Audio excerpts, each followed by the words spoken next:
তো বন্ধুরা, তোমরা সবাই কেমন আছো? আশা করছি ভালোই আছো। আজকে আমি আর নাদু ভাই মিলে চলে যাচ্ছিলাম জাল পাততে।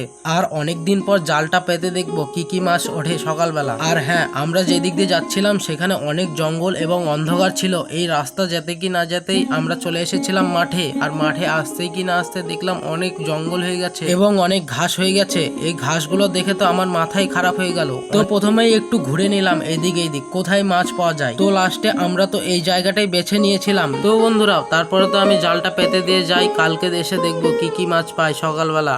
তার মধ্যে তোমরা চ্যানেলটিকে সাবস্ক্রাইব করে দাও নেক্সট ভিডিও দেখার জন্য। আর আজকের জন্য এতটুকুই।